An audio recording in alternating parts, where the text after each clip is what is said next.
Hello, everybody.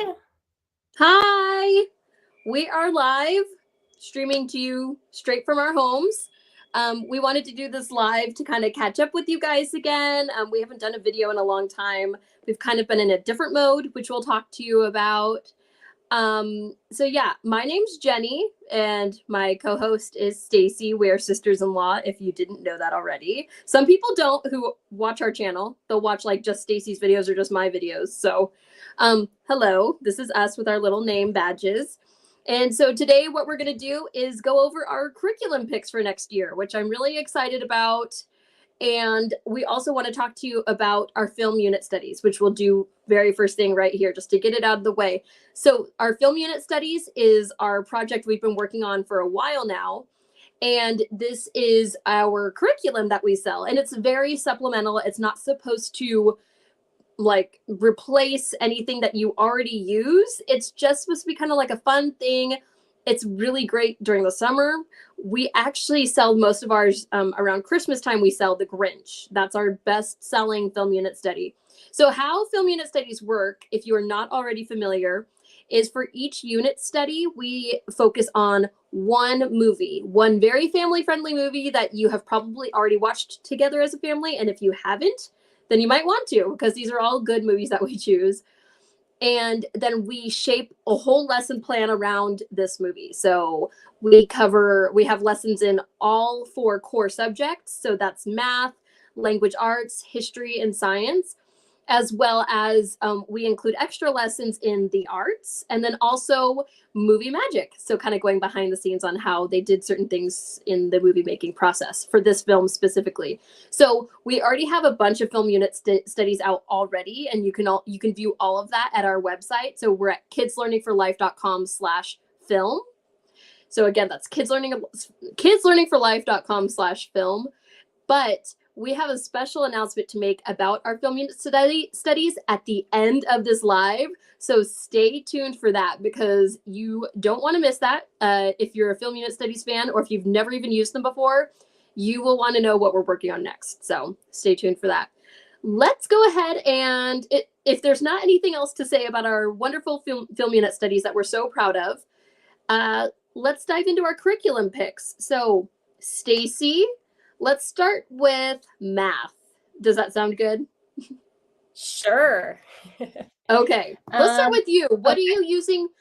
So we're going to be just ahead of time to go over this. We're going over our curriculum picks for this upcoming school year. So the 2024-2025 school year. So let us know what you're using for math next year, and then I'll go after you. Okay, so yeah, I'm using what I've always used, but if you don't know what that is, I'll be using Primary Mathematics by Singapore, and it's the Standards Edition. Why? They have more new editions that have come out, but it was just one thing that I started using, and then we kept going year after year, I didn't want to really change anything and worry about gaps. So 3A will be for my 3rd grader, and then 5A for my 5th grader. And I have not purchased 6A. And they each other every single year. And it makes my boys have just always been really comfortable with the format and style. How about you, Jenny? Okay, so for math, so if you don't already know, I've recently, well, actually over a year ago now, made the complete switch to basically all good and the beautiful products, which some of that I'm scaling back on, which I'll get to more of later in this video. But my absolute favorite thing that the Good and the Beautiful offers is their math curriculum. I think it's actually as close to perfect as you can get, at least for my family. So we're using Math 4 for my oldest. She'll be in 5th grade, but we needed to really go back and review the basics. So she'll be in Math 4.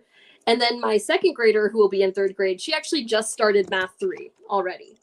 So that's what we're using for math. And I really at some point want to make some sort of math, Good and the Beautiful math review video, or maybe do individual ones for the levels I've used.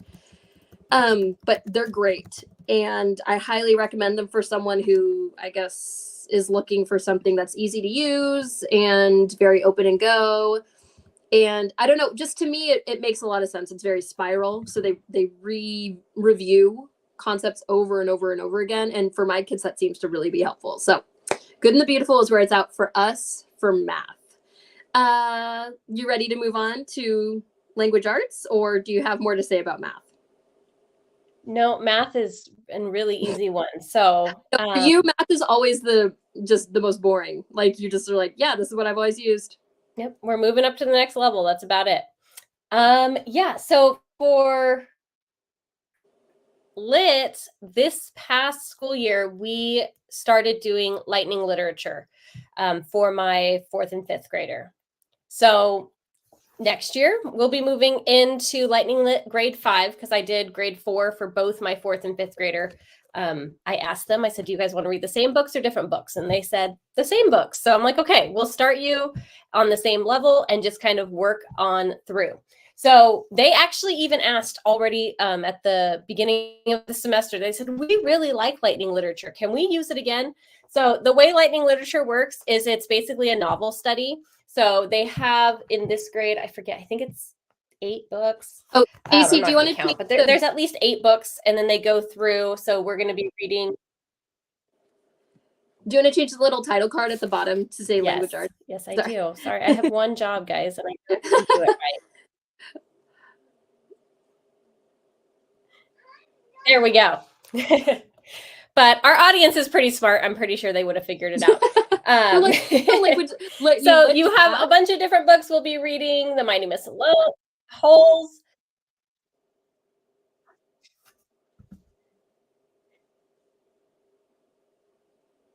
Okay. So yeah, and that's our lightning lit, just all the different books that you read. And I love how the author of the curriculum broke down each of the individual, like it's not even always by chapters. Sometimes she'll give you like, hey, stop after this point in the story if she needs to break it down. So I felt like the chunks that she broke it down in made it really manageable for my kids to work through these novels at an independent pace. They basically could start doing this independently. It also includes grammar, which that sometimes, depending on what the lesson was about, I did need to stop and kind of give a mini lesson before they could do the activity. But yeah, we've been loving Lightning Lit, so we're going to keep going with that. Did you want me to also do my younger kid? Oh, did we announce what our kids are? Like grades and stuff? Oh, not yet. Go ahead.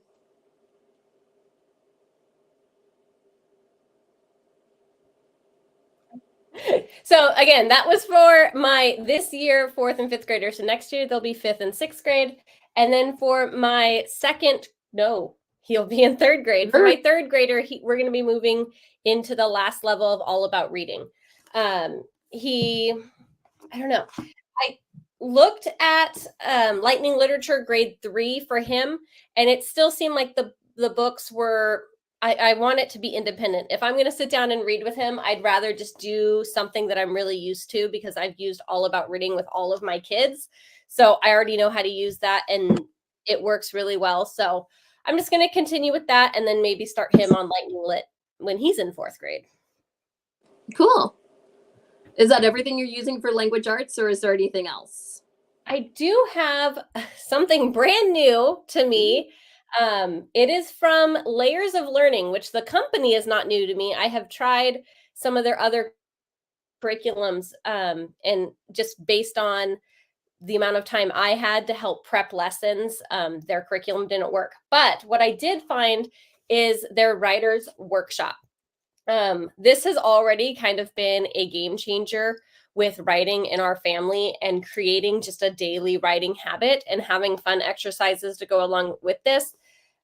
We started this maybe just a couple weeks ago. My boys are already just loving journaling without an activity or any like me telling them what to do. They've all started writing their own little stories and want to just do that every single day for, 20, 30 minutes, however much time we have. And then Writer's Workshop also has a spelling component broken into it. So I'm kind of using that as well. It has a more unique spelling approach where it's like, hey, take words that your kids are already working with that maybe they're spelling wrong in their day-to-day writing and make that their spelling word list. So instead of making it a very sequential type of thing. You're working more with things that words they're using and already misspelling, instead of just finding words that maybe they already know how to spell these words, or just doing it by spelling patterns.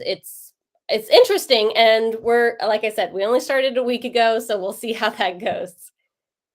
Cool. Yeah, I want to know more about that. I know you always come up with you find all these curriculums, and then it gets me in trouble. So, no, I'm just kidding. Okay, you ready for me to share my language arts curriculum? I'm guessing that's a yes. So, Yes, go for it. I bought all of the Good and the Beautiful language arts for my kids. So at grade level. So 5th grade for my older daughter, 3rd grade for my younger daughter. Oh, I should also mention, okay, so I have a 3rd grade, I'll have a 5th grader, a 3rd grader, and then also a kindergartner, which I've never homeschooled all 3. So, yeah, I forgot to mention that about, okay, I should probably get in this mode of sharing what I'm also doing with my youngest. But anyway, so I have the language arts Good and the Beautiful for 5th grade and 3rd grade. However, over the past month or two, I've been totally changing how I do language arts right now in the current school year with my kids. And that's thanks to this book, 6 Voices, 1 Story, The Heart of Ambleside Online. So this is like a whole can of worms, but I use Ambleside Online for history, but in like literature, reading, like the reading schedule and everything like that. But it was really interesting to hear how this book was written by the creators of Ambleside Online, and Ambleside Online is completely free. It's available in its entirety online. So it's made to be very accessible, and the people who made it have poured so much time and effort and love into this curriculum. So that's what that book is about. It's their personal experience with this curriculum and the Charlotte Mason method in general. So anyway, one of the chapters has really changed my life, because one of the women it's not even Ambleside Online related, really, but she goes into how she teaches language arts in her homeschool. And when I read it, it was like a flip switch. And I was like, I have been doing this wrong. So, when I dove into the Good and the Beautiful, at the time, my kids were younger, not really comfortable with reading and writing quite yet. I mean, not fully as much as they are now. But over this past month of simply just having them, what the chapter talks about is having them just do copy work, like simple copy work. And then once, like, just kind of scaling it for their ability level. So at first, just a word or just a letter, like kindergarten type stuff, or 6-year-old type stuff, 1st grade. Eventually do sentences, eventually do multiple paragraphs, eventually do your entire narrations written down. So, yeah, that's what I've been doing for language arts. I haven't assigned anything from Good and the Beautiful for the past couple of months. And I find that my girls are way more motivated to actually write in their spare time since I've been doing this. And that's my goal. And also with copywork, precision is the goal. You want them to do things exactly how they're written. That's how you teach spelling. That's how you teach punctuation. That's how you teach grammar and all this stuff. So that's, I think, been opening up doors for them in their mind. Like, oh, okay, well, if I can understand how this sentence works, then I can write my own sentence like that. And I let them completely choose their own sentences. I give them a lot of freedom in that way. So it's just been fun for them, and it's been easier for me to use. And so I do have Good and the Beautiful for their next levels, but I don't know how much I'm going to use them. So we will see about that. I think that's all about language arts. How about let's move to history? Do you want me to start with history, or do you want to start?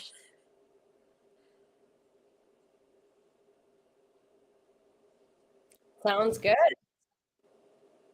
It's I'll do it. I'll go ahead and go for it. Oh, I did want to add one more thing for writing. I know, like, with you always talking about Charlotte Mason, I've known about copy work for a long time.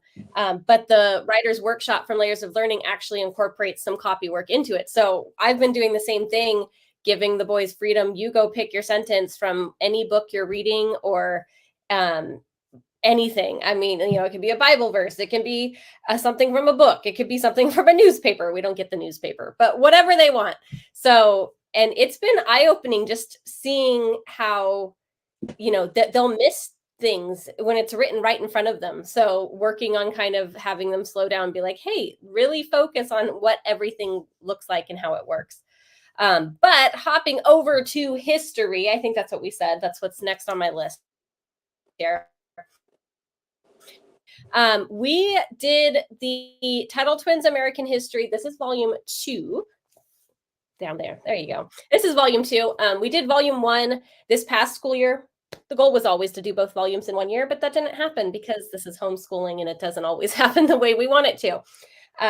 But yeah, so they were really liking it.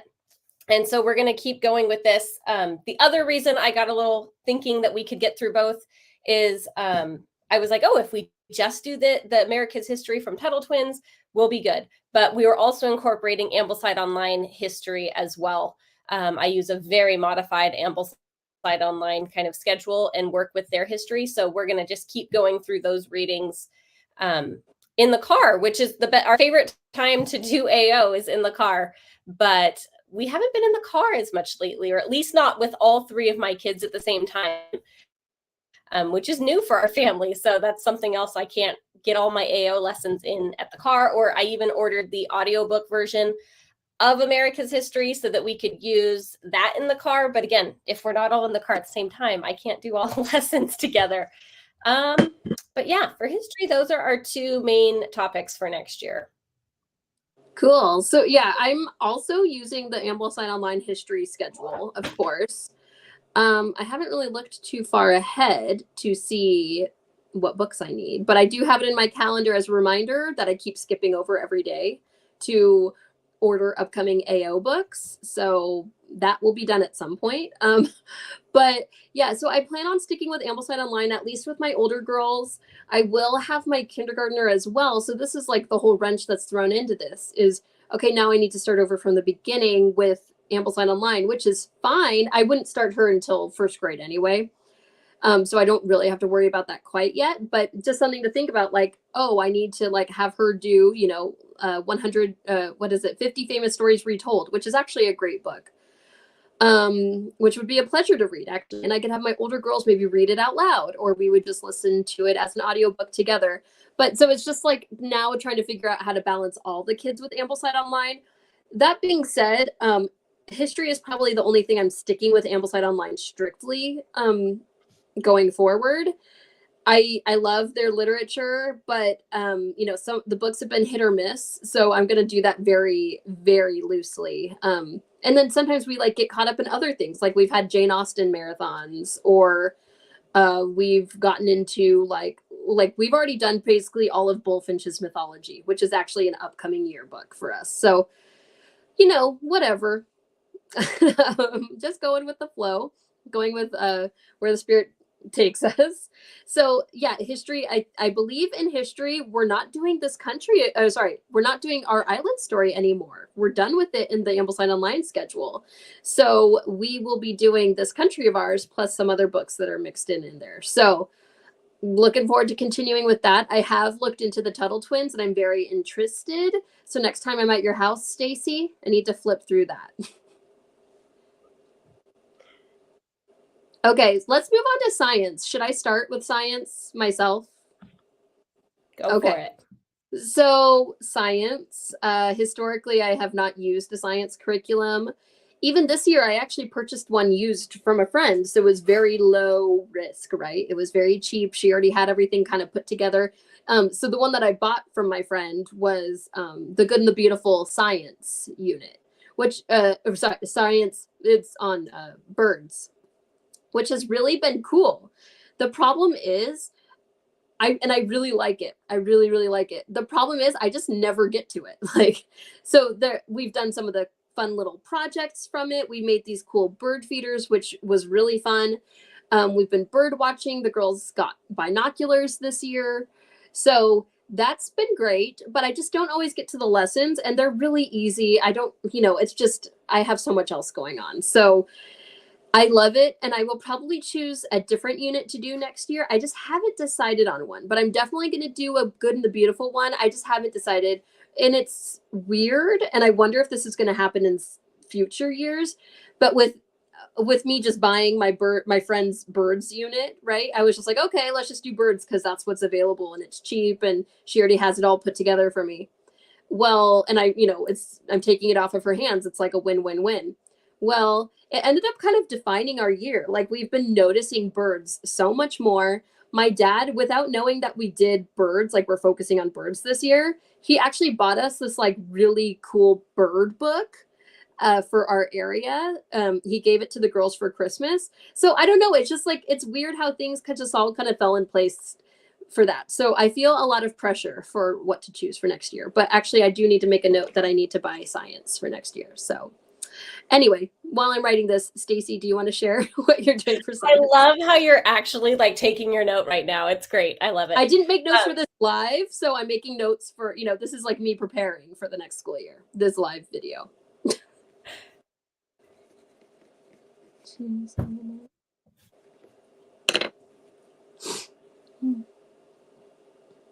Let's see, science. Okay, so this past year we also did something new that we loved. This current school year was a good school year for us, curriculum wise. We found a lot of good things that we plan on sticking with. But so we are using it's called the Young Scientist series, and each one is kind of like a unit. So this past year, it had 3 different units. And so now one of the units is light bulbs, switches, and batteries, which my middle child is going to love. We're also going to be doing our Amazing Planet. So it has some like geography type things in here. And I haven't looked through this fully enough to tell you exactly what's in here. There's some animal stuff going on. So that's another one. And then it also has the Young Scientist. So this is going, actually, I have not looked, but it's called the Young Scientist, going over curiosity, observation, discovery, research, hypothesis. So this will be interesting. Probably sounds kind of like it's going over the scientific method and having your kids work with that. And then the last one for this year is the human body, which all of the units come with a little journal. And then this one is the only one that comes with some cards that have the different parts of the body, little graphic cards. And yeah, we've been really liking, because I'm a big fan of unit studies, hence why we make a unit study. So it's fun to just kind of take one giant science topic and just see it from all the angles, and then let it take, a month or 2 or whatever to kind of really dive in and let the kids explore that. So let's see, anything else that I wanted to mention about this curriculum? I don't think so. It's just been super easy and fun. There are, I think, 12 units altogether from this series, and we did 3 this past year. On their website, they broke it up into a 4th, 5th, and 6th grade levels. So I just started with the 4th, and then this year we'll do the 5th, and next year we'll do the 6th grade level, just so that we can get 3 years out of this curriculum. Yeah. Jenny, how about you? Yeah, so, I already said I'm not using anything really. I have to choose my unit, but we did. But yeah, I think we're done covering everything, unless there's any other supplemental stuff that you've been using or want to mention. I don't really have anything else. I've been trying to be very super minimal.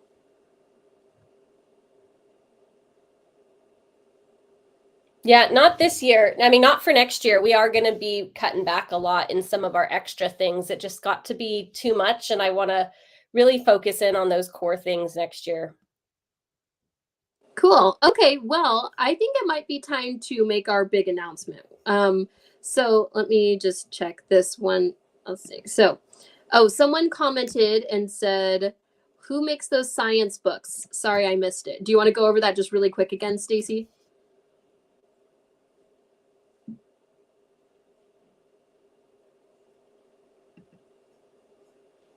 Are you there? Yes, sorry. I put it in the chat. That's why I was typing. Okay. I wasn't sure if you were going to talk. It just like I thought it froze. Okay. So let me make our big announcement for our film unit studies. So as you know, we have a bunch of film unit studies out right now. If you want to see the ones we have available, you can check out the website. Again, that's kidslearningforlife.com/film. But the big news is that we are coming out with 2 new film unit studies later this year that we're working on currently. So those will be Moana and Lego Movie, which was highly requested by our audience and people we met in person at conventions. So yeah, we are so excited. We've already actually, like, spoiler alert, we've gotten some of the artwork back from our illustrator, and it's just amazing as always. And we're just, finishing up the lesson plans and kind of the formatting, but we cannot wait to have these available. We do, another part of our film unit studies is that we go to conventions. This year, we're only going to 1. So last year we did 2 when I was hugely pregnant. We did the Great Homeschool Convention down in Southern California, because we're in California. And then we did the Northern California Homeschool Convention slightly later in the year, both last summer. And it was really interesting, and really it was great for us because we've never really run this by very many people, our idea of film unit studies. And we weren't really there to promote our channel or anything like that. It was for our film unit studies. But it was kind of cool when people did recognize us from YouTube, which was eerie as well.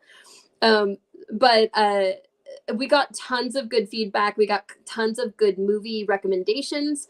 So it's really propelled us forward in doing film unit studies. So we are going to be at the Northern Homeschool Convention this year. It's in July, or Northern California Homeschool Convention, NCHC.org. I believe that's the URL. And so we'll be there. We'll be sharing all of these. We'll hopefully have these 2 brand new ones printed out and ready to sell there as well. That's another note about our film unit studies, is we sell them digitally. The time you can buy them in person, physical copy, is at the convention only. So if you want a physical copy, you'll have to come up to Northern California and meet us. So another thing, Stacey, we didn't even talk about announcing this, but at the convention, Stacey and I are each going to be giving individual talks, which is something I haven't planned at all yet. I don't know if Stacey has either, but we're really excited to do that. They say in life, do what scares you. And this is something we were not ready for last year at all when we started doing conventions. But this year, I think we're ready to kind of take that next leap. So that's something we're doing. Stacey, do you want to quickly preview your talk, just like really fast? Yes, I can do that. So I am doing how to make a unit study. So you're curious on how to kind of create your own, because unit studies, the fun part about it is you can literally make a unit study about anything, and it can seem daunting to collect all the information and know kind of what order to go in. So I'm just going to be sharing kind of what I do when I plan a unit study and give a few tips and tricks. And hopefully those that are there will find it helpful studies throughout the year. Yeah, and I'm excited for yours because I think it's going to be pretty interactive. Like, people will be able to physically do something. Stacey's also like a teacher. Like, she was a teacher, so this is like in her wheelhouse. I just know how to talk to people, but like, don't teach them how to do something. Just talk to people like one-on-one more so. So my talk is going to be on how to kind of I forget the exact words I used, and I probably should have researched this before we started this video, but basically how to maximize your homeschool time so you can shorten your homeschool day, because that's something I'm super passionate about. And honestly, at this point, it's survival for me. If I couldn't have my homeschool be about an hour each day, then there would be no way. My kids would not be, I wouldn't be able to homeschool them because I work full time. So that's what my talk is about. And I'm really looking forward to kind of, talking with people, connecting with people, meeting more of the attendees at the convention. Because last year it was just great, like great vibes. We met all sorts of cool people. So we look forward to doing that again. I'm not sure if Stacey's still here because her screen went blank. I don't know if I'm the one with bad internet connection right now or not. But it looks like it's just me. Oh no, okay, there's Stacey again. I'm back. Sorry, okay. Internet problems. Okay. Living in the country. So yeah, I think that's all we wanted to announce. And we're at about 30 minutes now. So I think it's time to go. So yes. Yeah. All right. Bye, everybody. Bye. Thanks for watching.